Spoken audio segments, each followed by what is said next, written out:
नमस्कार दोस्तों, मैं आपका दोस्त महेश डांगरा आज फिर एक नई कहानी के साथ आप सभी के सामने हाजिर हूं। उम्मीद करता हूं दोस्तों आप बहुत अच्छे होंगे और कहानी सुन रहे होंगे।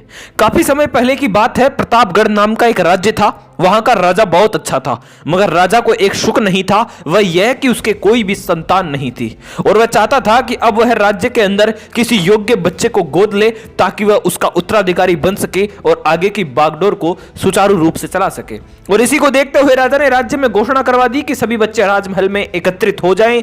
ऐसा ही हुआ। राजा ने सभी बच्चों को पौधे लगाने के लिए भिन्न भिन्न प्रकार के बीज दिए और कहा कि अब हम 6 महीने बाद मिलेंगे और देखेंगे कि किसका पौधा सबसे अच्छा होगा। महीना बीत जाने के बाद भी एक बच्चा ऐसा था जिसके गमले में वह बीज अभी तक नहीं फूटा था, लेकिन वह रोज उसकी देखभाल करता था और रोज पौधे को पानी देता था। देखते ही देखते 3 महीने बीत गए। बच्चा परेशान हो गया। तभी उसकी मां ने कहा कि बेटा धैर्य रखो, कुछ बीजों को फलने में ज्यादा वक्त लगता है। और वह पौधे को सींचता रहा। 6 महीने हो गए। राजा के पास जाने का समय आ चुका था, लेकिन वह डरा हुआ था कि सभी बच्चों के गमलों में तो पौधे होंगे और उसका गमला खाली होगा।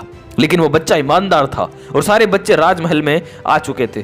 कुछ बच्चे जोश से भरे हुए थे क्योंकि उनके अंदर राज्य का उत्तराधिकारी बनने की प्रबल लालसा थी। अब राजा ने आदेश दिया तो सभी बच्चे अपने अपने गमले दिखाने लगे, मगर एक बच्चा सहमा हुआ था क्योंकि उसका गमला खाली था। तभी राजा की नजर उस गमले पर गई। उसने पूछा, तुम्हारा गमला तो खाली है? तो उसने कहा, लेकिन मैंने इस गमले की 6 महीने तक देखभाल की है। राजा उसकी ईमानदारी से खुश था कि उसका गमला खाली है, फिर भी वह हिम्मत करके यहां तो आ गया। सभी बच्चों के गमले देखने के बाद राजा ने उस बच्चे को सभी के सामने बुलाया। बच्चा सहम गया और राजा ने वह गमला सभी को दिखाया। सभी बच्चे जोर से हंसने लगे। राजा ने कहा, शांत हो जाइए, इतने खुश मत होइए।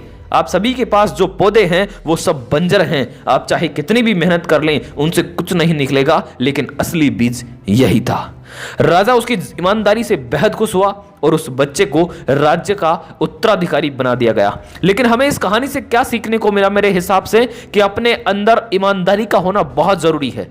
अगर हम खुद के साथ ईमानदार हैं तो जीवन के किसी न किसी पड़ाव में सफल हो ही जाएंगे, क्योंकि हमारी औकात हमें ही पता होती है। हम खुद को पागल बनाकर खुद का ही नुकसान करते हैं। उम्मीद करता हूं ये कहानी आपको पसंद आई होगी। अगर पसंद आई है तो इसे लाइक करें, कमेंट करें और चैनल पर पहली बार आए हैं तो सब्सक्राइब करना बिल्कुल